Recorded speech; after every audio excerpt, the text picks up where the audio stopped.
اور یہ حدیث پاک تو اس قدر خوبصورت حدیث پاک ہے کہ اگر یہ کہا جائے کہ ایمان سراپا تکریم انسانیت ہے تو یہ حدیث پاک یہ مضمون ہمیں سمجھاتی ہے. بہت ہی خوبصورت حدیث پاک.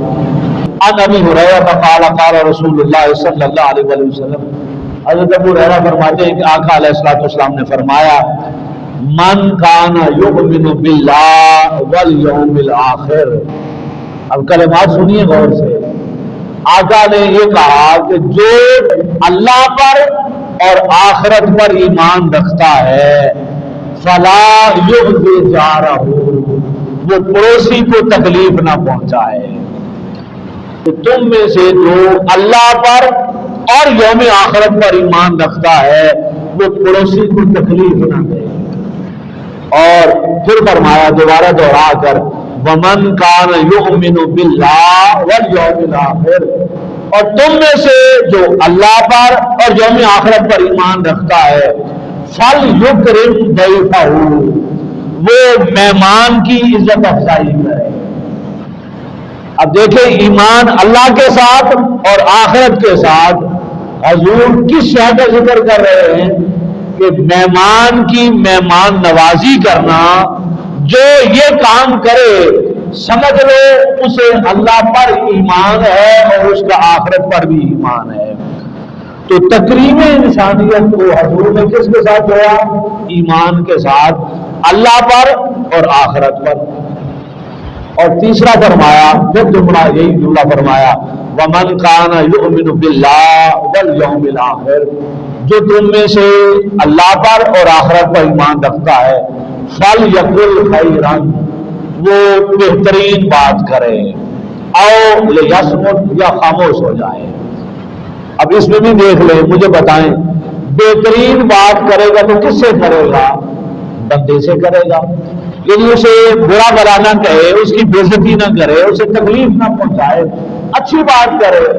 اور آخری لمٹ بھی بتا دی کہ اگر تم سے اچھی بات نہیں نکل سکتی منہ سے، کسی کے خلاف بغض ہے، عداوت ہے، کوئی نفرت ہے تمہارے اندر بھری ہوئی، تو منہ بند رکھو، کچھ بھی نہ کہو، چپ ہو جاؤ. یہ بھی تمہارے ایمان کا حصہ ہے، یہ بھی تمہارے اللہ اور آخرت پر ایمان کی گواہی اور علامت ہے. تو اب اس حدیث کی روشنی میں سمجھ یہ آتی ہے کہ جو پڑوسی کی عزت کرے، جو مہمان کی عزت کرے، جو جس سے کوئی ناراضگی ہے، بغض ہے، لڑائی ہے، اسے بھی برا بلا نہ کہے، تو سمجھ لو اس کا اللہ پر اور آخرت پر پکا یقین اور ایمان ہے. تو اس حدیث بات میں جو بات سمجھانے چاہ رہا ہوں یہ کہ ایمان سراپا تکریم انسانیت کا نام ہے. بھئی اللہ پر ایمان اور آخرت پر ایمان دو بڑے ایمان ہیں ہمارے. اللہ پر ایمان اور آخرت پر ایمان. آخرت پر ایمان ایک ایسا ایمان ہے کہ ساری عمر اس کو مضبوط کرنے کی ضرورت ہوتی ہے. کیوں کہ اگر یہ ایمان مضبوط ہو جائے، پتا ہو کہ میرا حساب و کتاب ہونا ہے، آخرت میں جو کچھ کر رہا ہوں حساب و کتاب ہونا ہے، مجھے بتاؤ جس کا پختہ یقین ہو جائے اس سے گناہ کا قدم اٹھے گا؟ وہ کسی کو گالی دے سکے گا؟ نہیں. بھئی آخرت پر ایمان کمزور ہوتا ہے نا تو ہم ذرا مغرور ہو جاتے ہیں، خود سر ہو جاتے ہیں اور گناہ اللہ کو بھول جاتے ہیں اور خطائیں کرتے رہتے ہیں.